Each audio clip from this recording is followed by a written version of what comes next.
Welcome back to Mock the Mock, where we take a look at someone else's mock draft, and I'm mocking, giving you my views, thoughts, and opinions. We got a good one for you today. We're going to the Draft Network as a new face of the Draft Network, I believe. Justin Melo has a new mock draft for us. But what's crack-a-lack? It's your boy Broshmo, just in case you did not know. So go ahead, become bro, and subscribe. Leave this video a thumbs up if you enjoy the content. And as always, let me know what you think in the comment section below, where we have that nice, beautiful football discourse. Reminder, the draft order for this 2024 NFL mock draft is determined by current Super Bowl odds when Week 5 began, adjusted to represent the proper amount of AFC and NFC teams for each playoffs. Okay, cool. There's how the order is.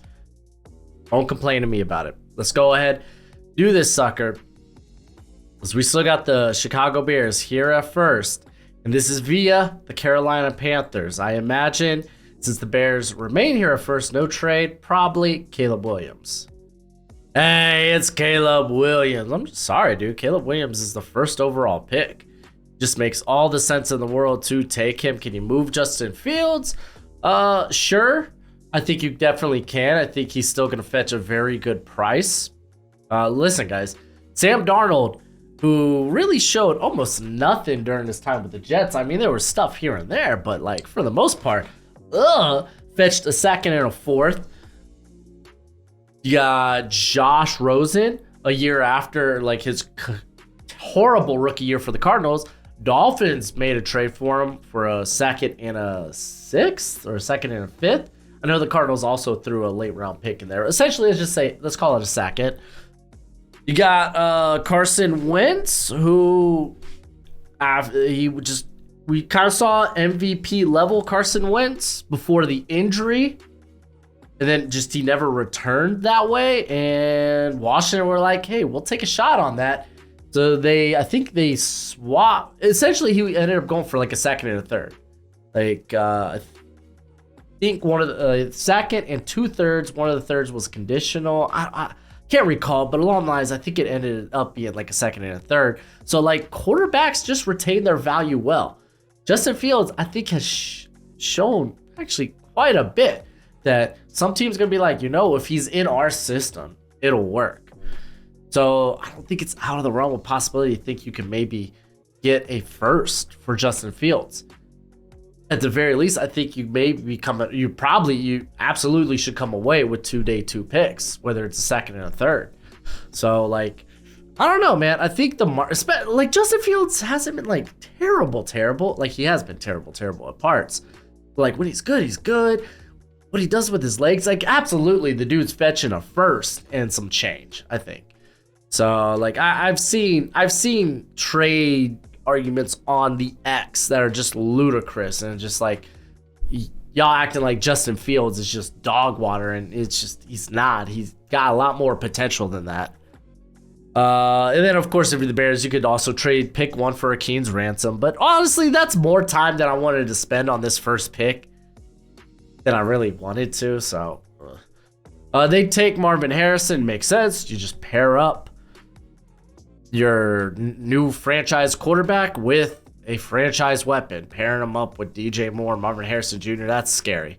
Like I still think, I look at this and I'm like, that's just a good answer. Like if you have to trade Justin Fields, then you have to trade Justin Fields. It kind of is what it is. But I like that. I like that. So let's get the real draft started here. This is actually Arizona picking here. Okay. They go with Drake Maye. Oh gosh, I don't want to talk about quarterback trades. I don't. I should have looked at this mock draft before I started recording. Okay, so Justin here says, I believe the Cardinals are heading toward moving on from Kyler Murray. General manager Austin Fort has spent his short tenure in Arizona, setting the franchise up for the future.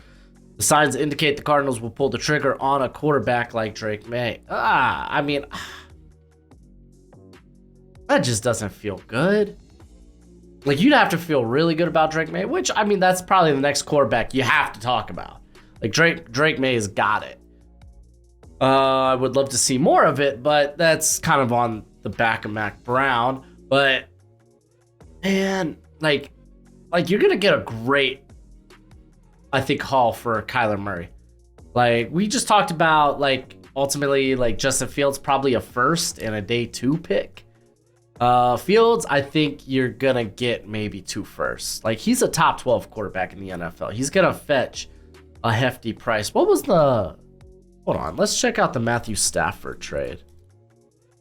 And I know Jared Goff was involved in that trade, but let's be honest, at the time, Jared Goff was kind of just a throw-in. And now he's looking great.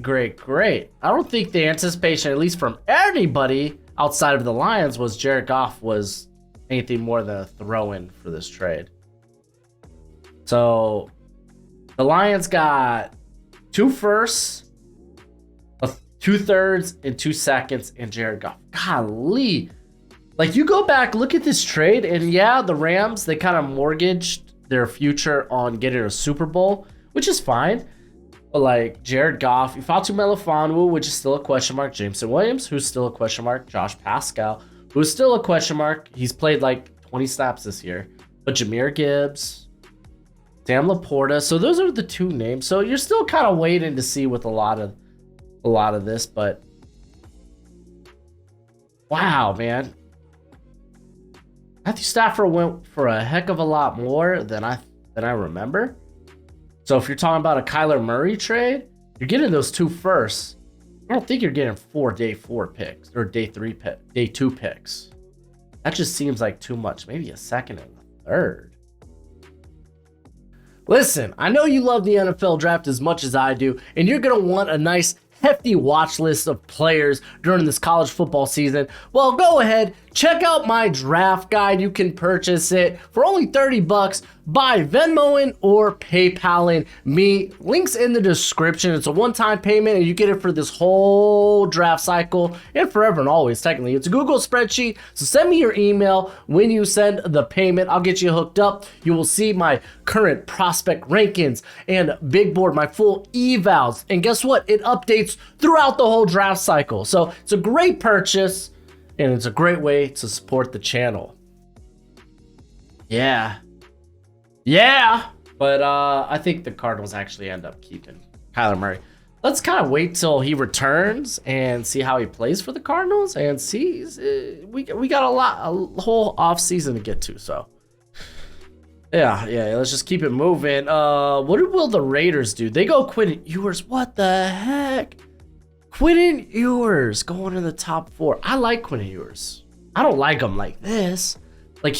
I feel like he goes through too many droughts and he's just streaky. He goes through dry spells where the offense is doing nothing.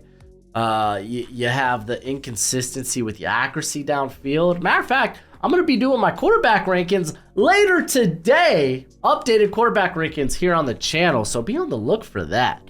That's going to be fun. But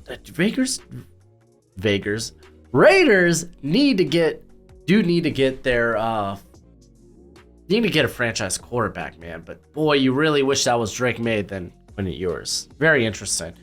Quickly, I want to give a shout out to Underdog Fantasy. Thank you for being the sponsor of today's video. When you sign up using promo code Broshmo, then they will match your first deposit up to $100 dues. That's right. If you use promo code Broshmo when you sign up, you deposit $5, they'll give you 10 to play with. You deposit 100, you got 200 to play with. It is the best place to play weekly best ball, but my favorite is the player prop bets, the higher and lowers. We have a whole segment on our picks and bets video just devoted to Gojo's player prop bets of the week, talking about on Underdog Fantasy. So if you want to do that, remember, promo code Broshmo when you sign up, and then they will match that first deposit up to $100 dues. But bet responsibly, bet within your means, please. Let's go ahead. Olu Fashanu to the Giants. Yeah, I like this. Evan Neal's been on the struggle bus. It literally looks like he's Ray Charles out there playing right tackle. If you watch the Dolphins game, godly, like, who are you blocking? Who are you looking at? Like, and I loved Evan Neal coming out. For me, this was a very surprising whiff. As of right now, maybe you give him the Tevin Jenkins treatment and you just move him to guard. But yeah, no, you got to protect Daniel Jones, at least for right now. I mean, you're not going to go at quarterback. You're not going to go for the fourth quarterback in this class at pick 5. So yeah, you got Daniel Jones for at least another year. Get him protection. Denver Broncos, they go with Jared Verse. Yeah, okay, they did a release, but then eventually traded Randy Gregory to the Niners. So you could look at edge, be like, we need more guys in there. I mean, yeah, they got Nick Bonito, they got Baron Brown in, who will return from injury in a little bit, but you got to imagine, yeah, they need more. I kind of feel like, man, I would love to get, because I really do believe Garrett Bowles will either be traded at the trade deadline or moved in the offseason. I think Cortland Sutton will be also a guy that gets moved. I think there's going to be kind of a mini little bit of rebuild. Just get the parts that Sean Payton doesn't like and that are expensive out of here. So Jared Verse, I like Jared Verse. I think he probably cuts back down to like 255, 250 because you can tell he's a little less explosive. Put her on more weight so he could be a more all-around guy. But I think he's just trying to find that sweet spot right now of what his play weight should be. Excuse me. New York Jets. They take Joe Alt. Good pick. I like Alt. Joe Douglas. He loves the trenches. Elijah Vera Tucker, unfortunately, not playing for the rest of the season, but he's you're playing him a right tackle, I think, moving forward. And you kind of figure out what the interior is a little later on. You got Lincoln Tomlinson. You got Joe Tippmann. Maybe move McGovern to guard. Like, I can't remember who was playing that other guard spot off the top of my head for the Jets and the Broncos. I don't know, I could go back and look, but Joe Alt's a good pick here. He's had a good year. Rough game against Louisville, but overall, still a really good year. Arizona Cardinals. They're going to go with J.C. Latham. This feels high, but I get it. The dude's got traits for days. Yeah, why are the Cardinals doing this? Okay, they got Patrick. Paris Johnson's thriving at right tackle, but the former Ohio State standout could be DJ Humphries' long-term replacement. Wonder what Humphries' contract looks like. I guess we could take a look real quick. And I mean, yeah, you're protecting your now future quarterback at that. You're saying screw the defense. J.C. Latham, though, I think that dude needs a lot more polish. I don't like him inside the top 10. Here we go. Contract. DJ Humphries.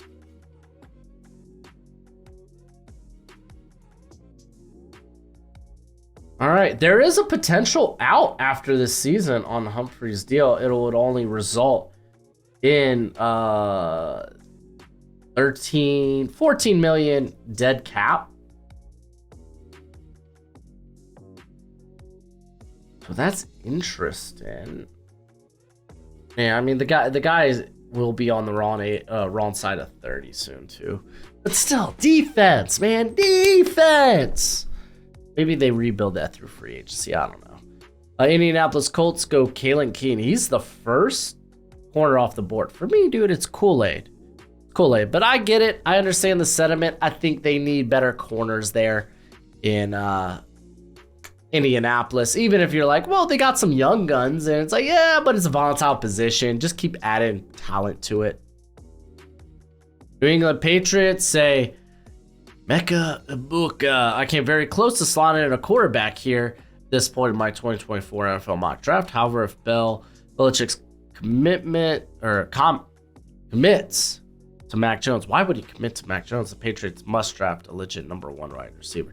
I mean, yeah, I guess, oh no, we're taking quarterback 4 at pick 10, but it's like, what you're looking at is like Bo Nix, a guy that's, I think, plug and play. Michael Penix, who's plug and play, but I think like the only thing stopping me from taking him inside the top 10, even the top 20, is, you can make a case for top 30, is the injury red flags from years past. I think I'm taking a quarterback here. It's like you look at your offense and it's like you don't have a quarterback that could run whatever they're trying to do there efficiently. It's like, well, they need to add parts. It's like, yeah, but just throwing a rookie on the offensive line, that's not going to help. Try to get some good vets in free agency.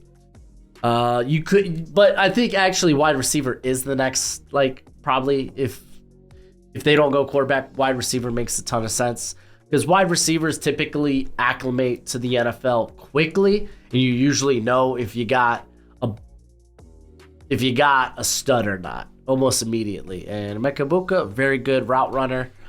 Yeah, I don't know if I'm looking. I like Malik Neighbors for the Patriots, because they don't have that explosiveness, whether it's downfield or after the catch. And Micah Ibuka, I don't think he's just not, compared to Neighbors. Like Neighbors has that in spades. It's just you're getting the much better route runner, and probably on the like route to routes, just the better receiver. But man, the explosiveness you get from Neighbors, dude. Neighbors has been great this year. Washington Commanders go Patrick Paul. So this is OT4. I get it. Paul has like the physical gifts you want to see in a tackle, but I'm not completely sold on him yet, man. I still think like how he uses his hands and such just needs some work. He's not exactly facing top tier talent. Last year, he kind of had a okay back and forth with Tyree Wilson, which I felt Wilson still won the vast majority of that. And we see how Wilson's winning in the NFL. Oh, wait, he's not. So it's like, I don't know what that exactly means for Patrick Paul when you go back and look. It's like, okay, this is his one game against like high level competition.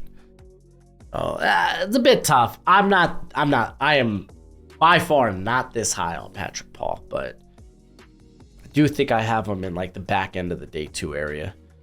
Pittsburgh Steelers take Kool-Aid McKinstry. This is a phenomenal pick. They get a corner. I love Kool-Aid. Kool-Aid to me is a blue chipper. The Atlanta Falcons take JJ McCarthy. How many quarterbacks are we going to see in this? So that's 5 quarterbacks? No, 4 quarterbacks thus far, right? Because we've seen Ewers and McCarthy. So the young guns. I kind of agree with the sentiment. Desmond, he looked good against the Texans. Like, I mean, I know the Texans been playing good football, but like, come on, you still look at that defense and you're not that scared as of right now. But I guess we could still see how Ritter plays the rest of the year, but I have my doubts. And at the end of the day, he was a 3rd round pick, and McCarthy, at least for these guys, he's first. So I don't know. We'll see. Los Angeles Rams, they're going Liatu Latu. More edge rush. Love to see it. Pairing him up with Byron Young, who's playing very well. You got Kobe Turner playing good football there next to Aaron Donald, but that's what Aaron Donald does, man. He makes other guys look good. Tennessee Titans, they take Armarius Mims. Left tackle is kind of an issue, maybe even right tackle. Depends what they want to do with Peter Skoronski. Nicholas Petit-Frere has yet to return, so don't know exactly how he'll look this year. Andre Dillard is a cap casualty to monitor. Oh, one and done? Hold on. I got to see this contract. Andre, because it was like, 3 years, 30-some million, right? Like 36 million. 29 million. Was it really cheaper than I thought? Oh my gosh. Maybe I'm thinking of Caleb McGarry's contract. I mean, yeah, they can dump him. No, they can't really dump him after year 1. Their out is in year 2, where... Yeah, no, their out's in year 2. You can't dump them after. That's 10 million in Ted cap. Ugh. But you could at least move him to guard. I love Armarius Mims. Get well soon. Can't wait to see you come back. For me, I think he'd get into that OT1 discussion, but we do have to see him return. Minnesota Vikings take Michael Penix Jr. They get a quarterback. Great. Love it. You get a cheap alternative to Kirk Cousins. Kirk Cousins playing good football, but he's probably playing good football elsewhere next season. which actually would line up if he goes to the Patriots.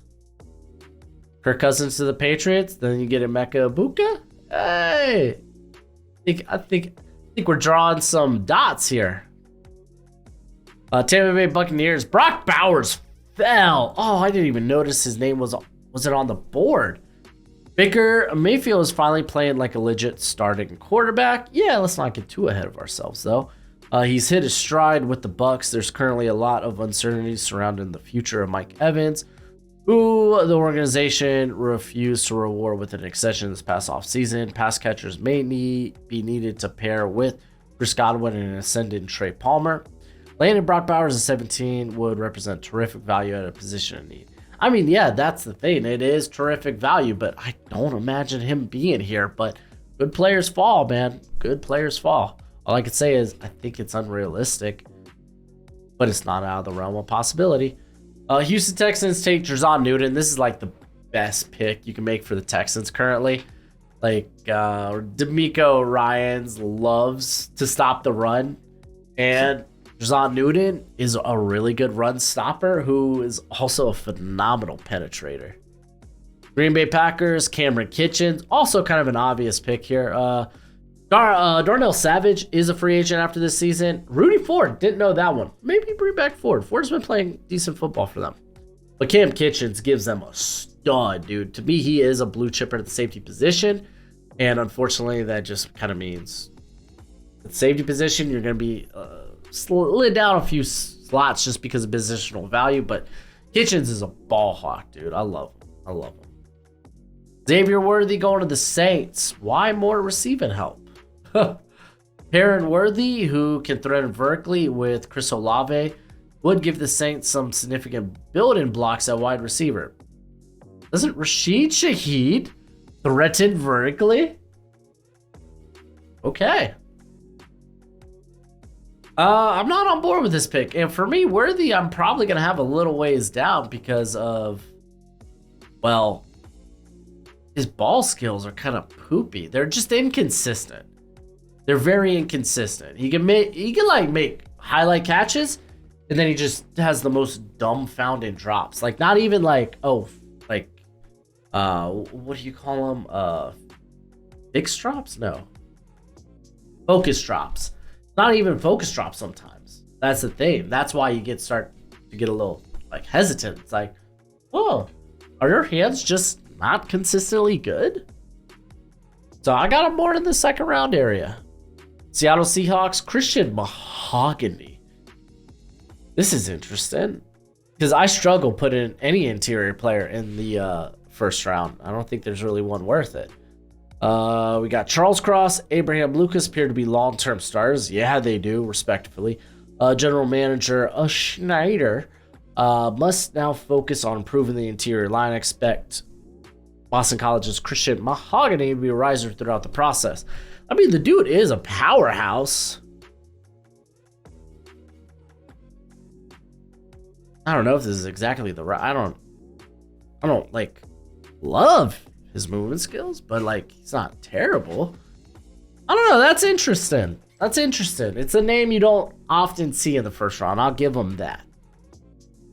Jacksonville Jaguars take Chop Robinson, another good player falling here, which, I mean, this is a different guy doing the draft, you know, it's like, I'm not going to have the same opinions as everyone else, kind of is what it is, but I think they would love to get more edge rush talent, especially if they haven't decided on what they're going to do with Josh Allen, and even if you do bring him back, like, he needs someone next to him, like, Travon Walker is a very versatile piece you can move around, so it doesn't mean you're giving up on Walker. It just means, like, okay, he's just going to be playing a lot of different roles, which is great. He's got the athleticism, the body type, and the power to do so. So, do like the Chop Robinson pick here. Bengals take Keon Coleman. Someone got mad at me in my mock draft for taking Keon Coleman. It just makes sense. Like, you get a replacement for T. Higgins, and Keon Coleman's kind of the guy you would want to do that with. Some people just aren't high on Keon Coleman. I'm just like, okay. You do you, baby boo. But no, this is a good replacement. a good replacement in terms of you don't have to pay Higgins all that money. Chargers, they're going to be going with Nate Wiggins. I mean, to be fair, the cornerback room has not been great this year for the Chargers. This is why they got rid of J.C. Jackson. Got it right. And Michael Davis has even struggled this year. So, like, getting more young talent in there is not a bad option. What is this about? Sonny Emmanuel will want to talk contract extension with the Chargers in the summer. Ooh, that is true as well. Dallas Turner going to the Detroit Lions. Okay. What? Aiden Hutchinson is developed into a superstar. General manager Brad Holmes must locate an ideal long-term running mate. Romeo Akawara and Charles Harris are both scheduled to be free agents. You kind of let those guys go anyway. You got Josh Pascal, who honestly looks like he's probably going to be a run defender, more of an edge defender, edge setter, an actual pass rusher, which is fine.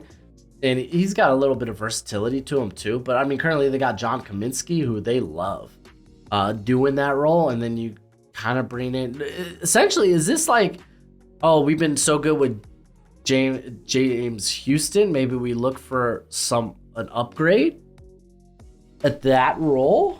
I don't know. James Houston off to a slow start because he's on IR. So, I don't know, man.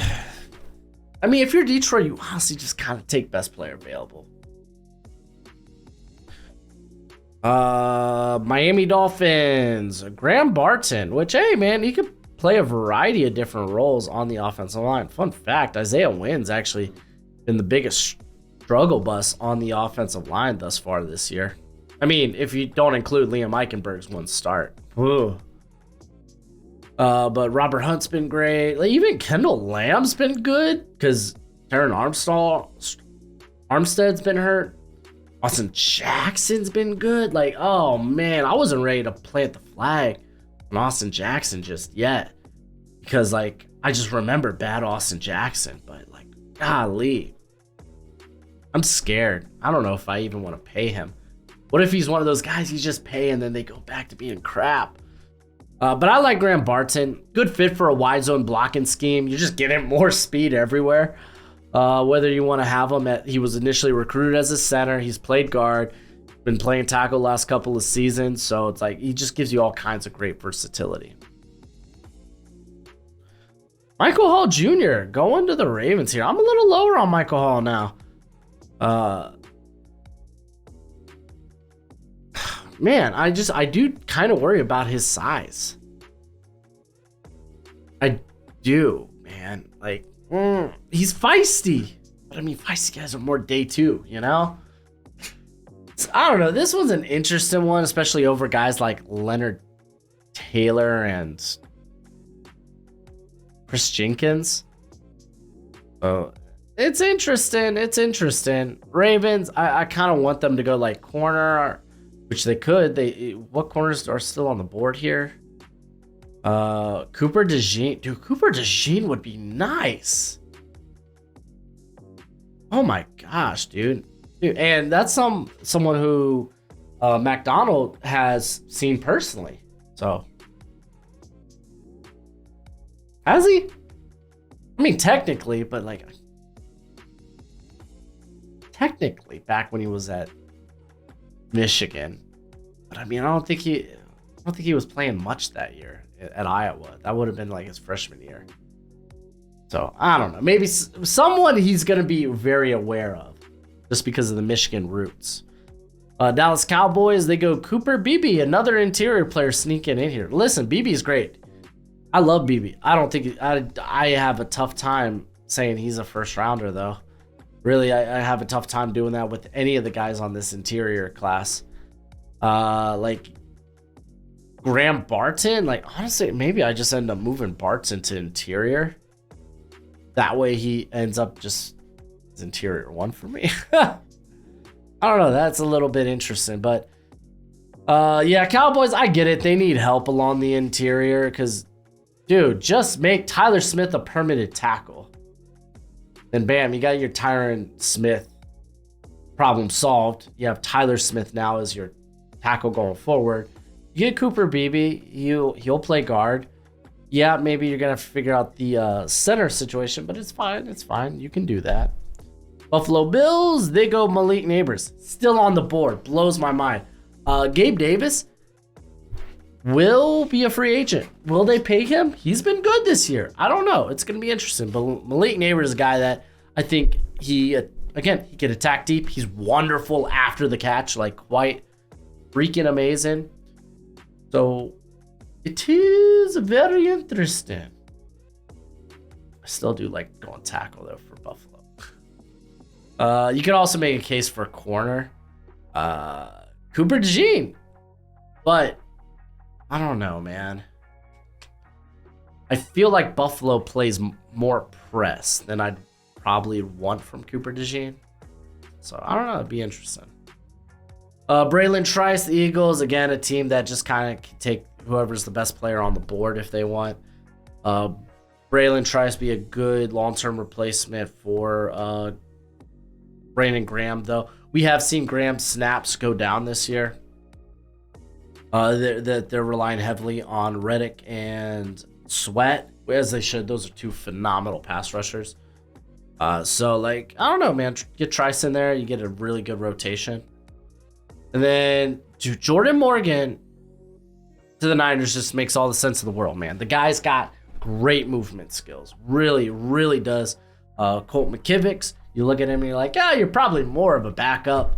And I think he's a free agent after this season anyway. So, like, Morgan, plug and play a right tackle. Love it. And then Rome Odunze. How do you let this happen? Rome Odunze would be a freak